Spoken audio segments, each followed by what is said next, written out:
The first recruit was already stepping over the red line when the man behind him muttered, "Careful, Captain Clipboard might limp after us." The comment drew two restrained laughs, quickly buried beneath the clack of charging handles and the dry mechanical hum of the range towers. Outside the control bay, 27 recruits crouched behind segmented barriers while 4 field instructors prepared to move them through a scripted live-fire ambush lane. 2 flanking guns would fire into offset impact berms. The opposition vehicle would appear beyond the eastern ridge, and the trainees would cross the center corridor during a precisely timed 11-second safety window. Alara Voss saw the dust rise before the drone showed the vehicle. "Hold the line." Major Corbin Hale kept his eyes on the fused tactical display. "Captain Voss is here as a temporary safety observer," he said to the room, loud enough to define her place. "She will inspect barriers, signatures, and emergency access. She will not direct the evolution." Alara stood beside the secondary console with a clipboard tucked against her vest, and most of her weight shifted off her left leg. The old injury made the first few steps after standing visibly uneven. Hale had noticed it when she arrived. So had the recruits. None of them knew why an officer of her rank had been assigned to the least respected station in the bay, and Hale had made no effort to explain. On the central screen, the opposition vehicle remained 71 yards behind Marker 8. Outside the armored glass, a pale wake of dust had already crossed the marker and begun descending toward Corridor 3. The 12-knot wind pushed the dust southwest, where it broke around a moving hull that had not yet appeared on the display. Alara looked from the real ridge to the screen. The mismatch lasted longer than signal jitter. 1 second, 2, 3, 4. Then the digital vehicle rolled across Marker 8, exactly where the dust had revealed it moments earlier. Hale raised his hand to release the first fire team. Alara shifted her attention to the scripted ambush guns. The left flanking tower was locked at 26 degrees, aimed into its designated berm. The right tower remained safe. Both were supposed to begin firing only after the recruits cleared the center marker. On the screen, the first team still had 38 yards to travel. Outside, their lead man had already covered nearly half that distance. The fused display was not showing the range as it existed. It was showing a version that had already passed. Alara moved toward the guarded emergency hold switch. Hale lowered his hand, but did not cancel the order. "Do not touch that control without authorization." The lead instructor's voice cracked over the radio. "Red 1 ready to advance." Hale keyed his microphone. "Proceed into Corridor 3. For recruits, cross the line." The scripted ambush vehicle accelerated behind the ridge. A gun tower unlocked with a heavy metallic snap. Alara watched 3 blackbirds leave a marker pole outside while they remained perched on the drone feed. That was the detail no diagnostic light had noticed. The range was green. The birds were already gone. Alara did not repeat her warning. Repetition without proof would sound like panic, and Hale was already waiting to classify her concern that way. She set the clipboard on the cold edge of the secondary console and pressed the timer on her range watch when the left tower rotated toward its first program bearing. The motor's low whine reached the control bay through the glass. The barrel moved outside. The fused display showed no movement. 4.7 seconds later, the digital tower turned 6 degrees. Alara stopped the watch. Hale glanced toward her. "You are timing mechanical lag." "Display lag. The fire control network runs on a separate clock." His answer was immediate and technically plausible. The stabilization package loaded during the previous night's rehearsal was supposed to affect only rendered video. The automated guns, lane boundaries, and safety interlocks were meant to remain synchronized to the live range clock. That assumption was the reason the diagnostic panel stayed green. Alara reset the watch and chose one more physical reference. A marking canister near marker 5 released orange smoke into the 12-knot wind. Outside, the plume bent sharply southwest. On the fused display, it continued north for almost 5 seconds before changing direction. She recorded the second interval beneath the first, 4.7. 2 independent references were enough. Anything more would waste time. The rendered picture and the tactical layer are arriving together, she said. That means the fuse display is delayed, not just the camera. The systems technician, Sergeant Owen Dyer, looked up from his terminal. The layer timestamps are clean. The timestamps can be cleaned before buffering. The advisory classified the package as display only. Fire control remains real-time. Alara pointed toward Red 1. The lead instructor raised a fist beside a rock shelf 43 yards east of Marker 5. On the screen, his icon was still approaching it. Then your men are moving through a real-time range with a delayed map. Dyer's hands hovered over the keyboard. To run a raw versus render comparison, he would have to interrupt the fuse display for approximately 9 seconds. Hale saw the hesitation. No interruption during an active laying. Alara looked beneath the secondary console. A small steel cover protected the incident preservation toggle, the manual archive used after serious malfunctions. She had checked it during the morning safety walk and found the seal intact. Hale noticed where she was looking. There is no incident yet.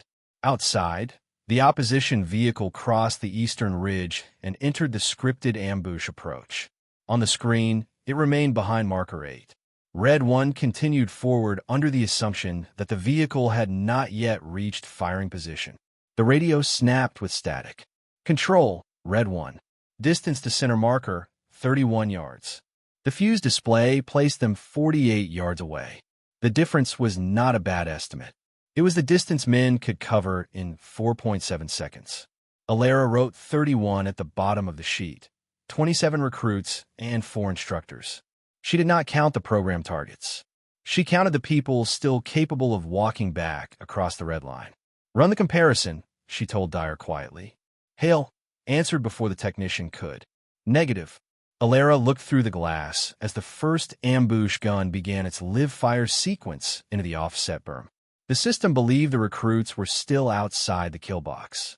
Reality had already put them inside it. The first burst struck the impact berm exactly where the gun had been programmed to fire, but Red 1 was 29 yards closer to that berm than the fuse display showed. Stone fragments tore sideways across the rear security pair, forcing them to the ground.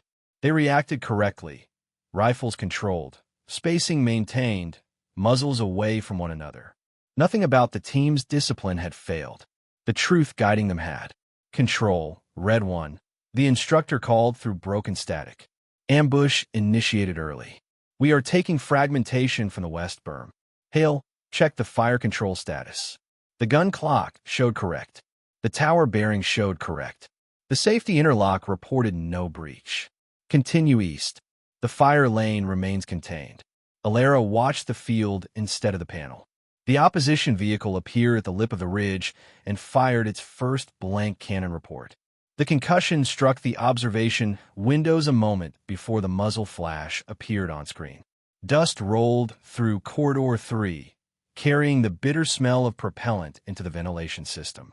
2 recruits shifted toward a low wall marked safe on the fused overlay. Outside, the vehicle had already turned 24 degrees and was looking directly into that position. Red 1, do not use the west wall, Alara said over the safety channel. You are creating conflicting commands. The conflict already exists. Dyer refreshed the diagnostics. Network integrity remained at 99.4%. The display was green because the buffer was delivering complete packets, only late. Alara understood why the system had not declared failure. It was not losing information. It was preserving the wrong moment perfectly. The Reich ambush tower unlocked behind the trainees. Its live rounds were directed into a southern impact berm, forming the second wall of the scripted ambush. Under normal timing, the recruits would pass between the 2 firing arcs during an 11-second window.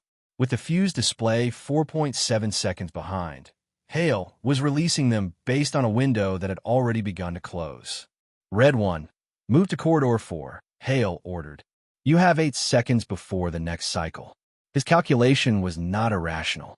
Fire control still appeared real-time, and the advisory had told him the delay affected visual rendering only. If that separation were true, the team could clear the corridor before the second tower traversed. Alara checked the physical gun. Its shadow had already begun to shift across the berm, though the bearing indicator on the fuse display had not changed. The tactical layer was buffered with the video. Hale's 8 seconds existed only on the screen. "They have less than 4, she said. Hale ignored her and repeated the order. One instructor signaled the recruits forward. They obeyed because the route, the clock, and the commanding officer all agreed. A 13-knot gust stripped dust from the southern slope, exposing the right tower's real traverse.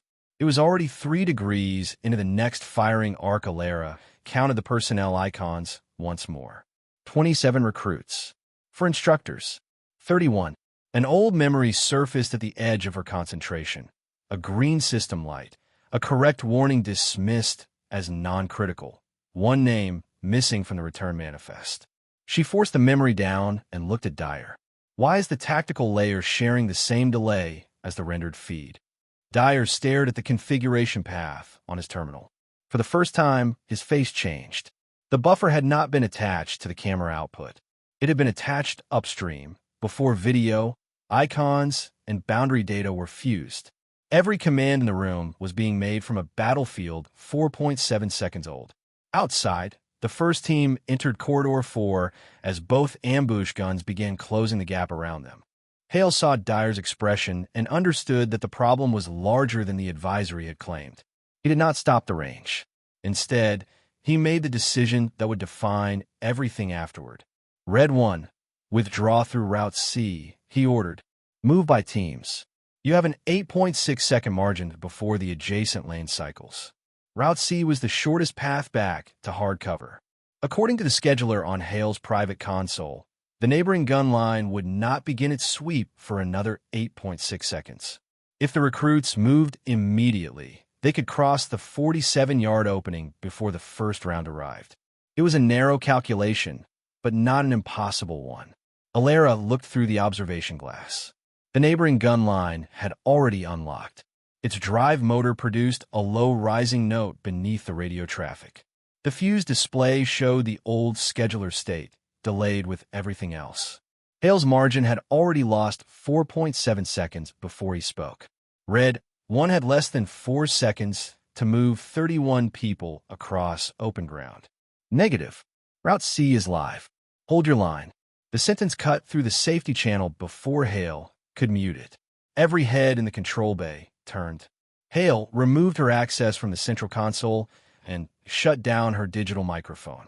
Captain Voss, step away from the station. Alara picked up the analog safety handset mounted beneath the panel. It operated outside the fuse network for exactly this kind of failure. Red 1, remain behind the north shelf. Do not cross Route C. The instructor answered through fractured static. Holding. 26 recruits accounted for. 1 separated near Marker 9. Alara looked toward Marker 9, 46 yards south of the shelf. The screen showed empty ground. Outside, a narrow trail of dust moved behind a collapsed target frame. Someone was crawling low, dragging one leg. The neighboring gun line began its sweep. Rounds crossed Route C in less than half a second and struck the western berm with a dense metallic rhythm. On the fuse display, the lane remained green for another 4.7 seconds. Hale had not deliberately ordered them in a fire. He had trusted a margin calculated from delayed information.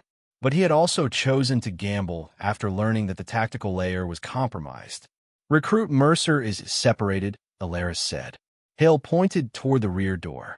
Military police will escort you out. You have no tactical authority. 2 officers moved toward her. Alara pressed the handset tighter against her ear. Mercer's breathing came through the radio in short, broken bursts. The sound reached into an older memory. Another soldier waiting for confirmation that never came, another command structure protecting procedure while time disappeared. Her pulse accelerated, and for 1 second the room narrowed around that voice. She closed her eyes, took one controlled breath, and looked back at the field. The western gun line cycled every 6.4 seconds. A shallow drainage cut ran from Marker 9 toward the north shelf, hidden from the two-dimensional map by the angle of the terrain. It offered 38 yards of covered movement. Alara could see the route, but her injured leg would never carry her across the exposed section fast enough. She needed someone else to trust her calculation. Red 1. Who is closest to the drainage cut? Instructor Bell. 22 yards north.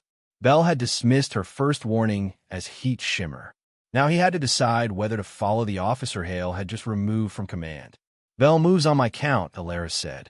Hale ordered the police forward. Alara kept her eyes on the gun line. Detain me after Mercer is undercover. Instructor Bell did not answer immediately. Outside, the gun line completed another sweep and reset with a hard mechanical clank. Dust expanded across Marker 9 under the 13-knot wind, partially hiding Mercer's position. Alara counted the cycle from the real motor, not the fuse display. Bell confirmed. Static crackled. Then his voice came through. Ready.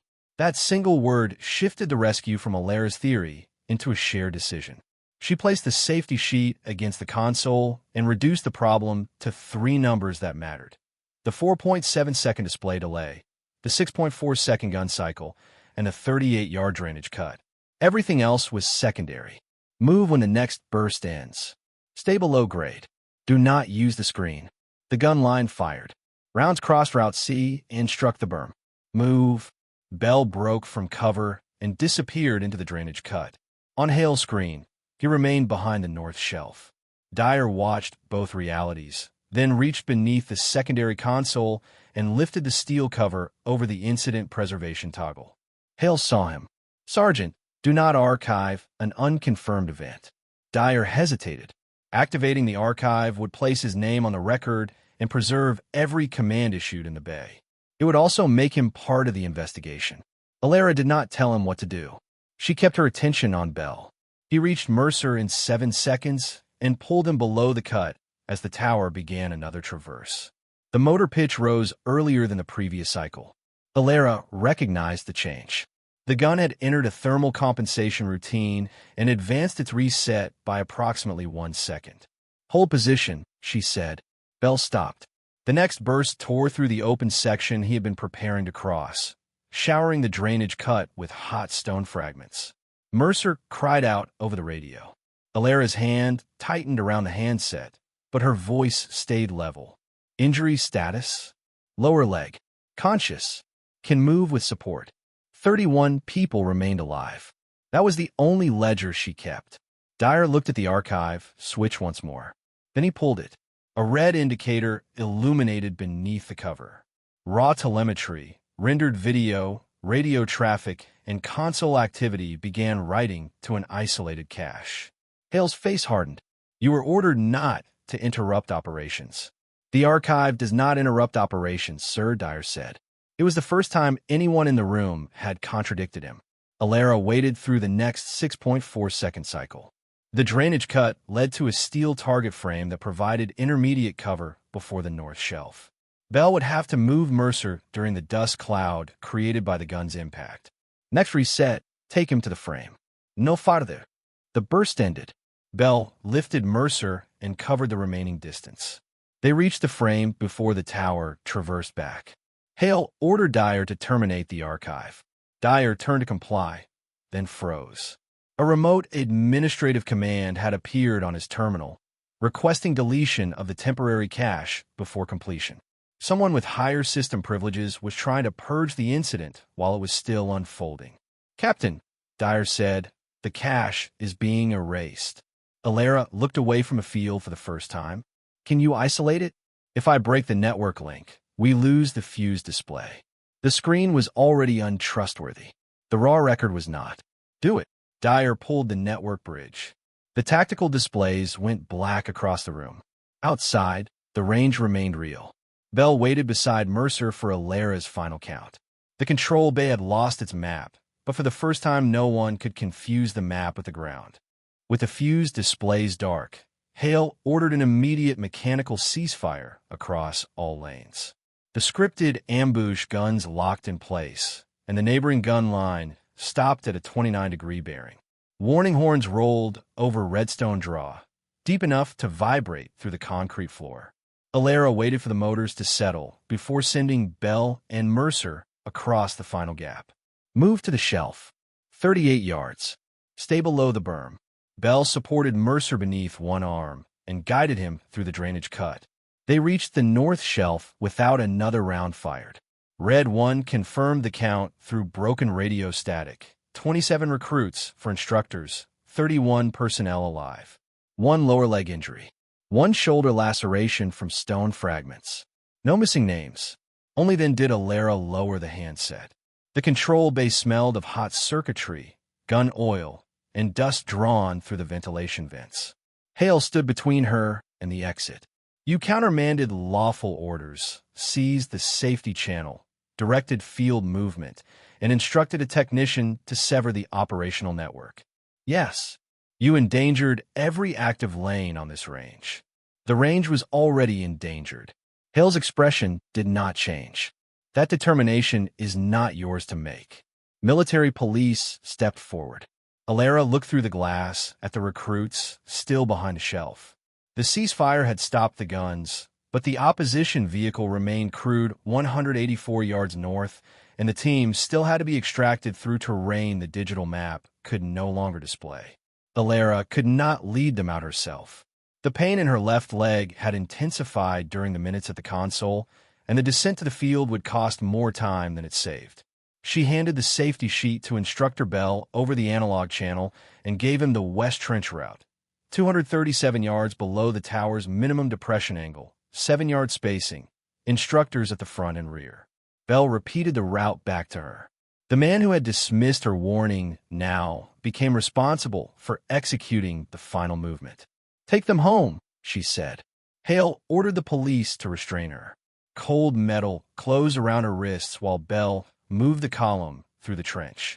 Alara stood beside the dark displays and listened to the count as each person crossed the red line. 7, 12, 19, 27 recruits. For instructors, 31 returned. She did not ask whether any targets had been hit. She did not ask how the core score would be recorded. Dyer removed the isolated archive module from the terminal and sealed it inside an evidence bag before Hale could reclaim the system. The deletion request had damaged part of the temporary cache, but not all of it. Raw drone telemetry survived. The complete command log did not. That gap would matter later. Hale read the preliminary charges aloud in front of the unit. Insubordination during a live-fire evolution, unauthorized use of the safety network, disruption of range operations, and interference with command systems. Alara did not defend herself. She had made a choice, and choices carried a record. As the police escorted her toward the holding vehicle, Recruit Mercer sat on a medic litter with his injured leg splinted. The recruit who had mocked her limp stood beside him, dust caked across his face. Neither man saluted. Neither spoke. They simply watched the officer they had treated as a burden being taken away after every one of them had returned. Behind them, the central display restarted in recovery mode. For one brief moment, it showed the old fused image of Bell still crossing the drainage cut, for 0.7 seconds behind the reality everyone on the range had already witnessed. The review began 4 days later in a windowless hearing room where the air smelled of stale coffee and metal file cabinets. Alara sat at one end of the table without her access badge or range authority. Hale sat at the other with counsel and a written statement describing a display malfunction that had not affected fire control timing. His argument was narrow, disciplined, and dangerous because part of it was true. The automated guns had followed their internal clocks. The failure occurred because the fused tactical display, video, personnel icons, lane boundaries, and scheduler status had been delayed by the same 4.7-second buffer. Hale claimed he had relied on the technical advisory, which classified the package as visual only, and that Alara had disrupted the range before a full diagnosis could be made. The isolated archive could prove the delay. It could not, by itself, prove what Hale knew when he ordered Route C. The deletion attempt had corrupted 71 seconds of command console history, including the moment the adjacent lane warning appeared. The raw drone telemetry showed the vehicle crossing marker 8 at 14 hours 32 minutes and 18.6 seconds. The render display showed it at 14 hours 32 minutes and 23.3 seconds. The same difference appeared in the tower traverse and the smoke shift under the 13-knot wind. The evidence established the failure. It did not yet establish concealment. The investigators turned to Sergeant Dyer. He had spent 4 days deciding whether to protect his career or complete the record. Hale's counsel reminded him that the stabilization package had passed a non-live rehearsal and that no regulation required him to challenge a field-grade officer during an active evolution. Dyer looked at the sealed archive module on the table. The warning was not only visual, he said. The configuration path showed the buffer upstream of the fusion layer. Hale's counsel asked when he had discovered that. Before Route C was ordered. "Did you tell Major Hale?" Dyer hesitated. The room went silent. Alara did not look at him. She understood what the next answer would cost. "I said the tactical layer was sharing the delay. He told me the fire control clock was separate and the withdrawal margin was still sufficient." That admission did not make Hale a murderer. It made him an officer who knowingly relied on an 8.6-second margin after learning that 4.7 seconds of the displayed margin had already vanished. The investigators still needed confirmation that Route C had been flagged. The damage console log could not provide it. Instructor Bell did. His field radio had automatically recorded the command channel. The audio captured Hale receiving a scheduler alert 14 seconds before the withdrawal order. A synthetic voice stated that the adjacent lane had entered pre-fire status. Hale acknowledged the alert, asked for the projected sweep time, and then ordered Red 1 to move. His calculation had been explicit. He believed the team could cross before the cycle began. What he did not disclose was that the tactical display he used to locate the team was delayed. The same recording captured Alara's warning. Negative. Route C is live. Hold your line. 21 seconds later, the neighboring gun line swept across the route. The hearing did not reverse because a senior commander entered the room. It reversed because 3 imperfect records, raw telemetry, a technician's testimony, and a field radio recording, formed one complete timeline. Hale's authority was suspended pending formal investigation. Alara's charges for countermanding orders and disrupting the network were withdrawn under the emergency safety provisions. When asked why she had acted before possessing complete proof, she looked at the final personnel manifest. 27 recruits. For instructors, 31 returned.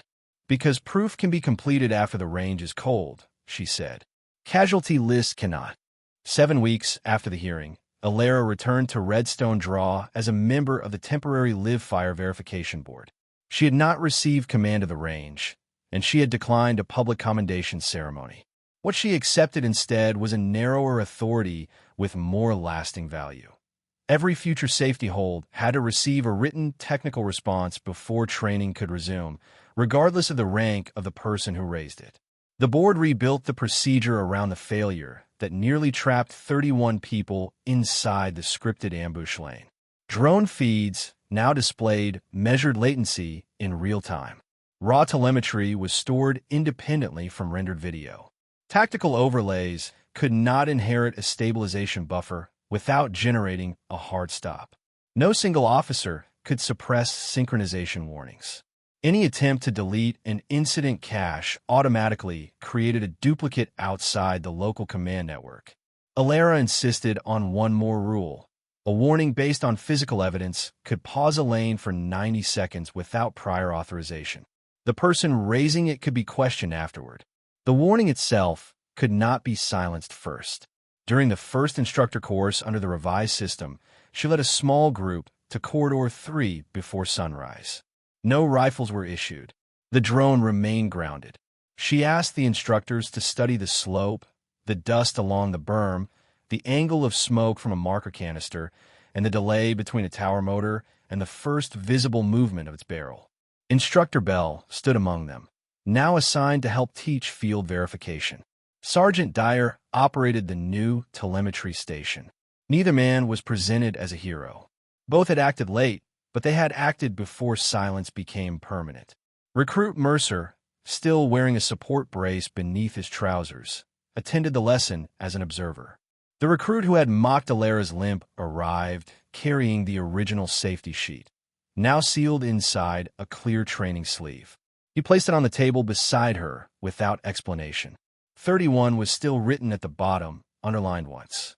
"Range is yours, Captain," he said quietly. It was not a salute from an entire unit.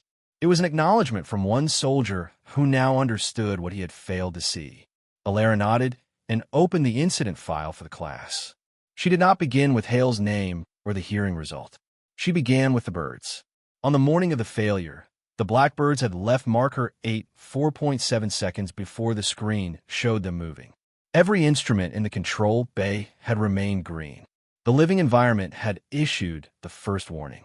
"A weapon is only honest when the data around it is honest," she said. "Your job is not to distrust technology. Your job is to verify which reality it is showing you." Behind her, the new latency display held at 0.2 seconds. Beyond the glass, a fresh class waited behind the red line.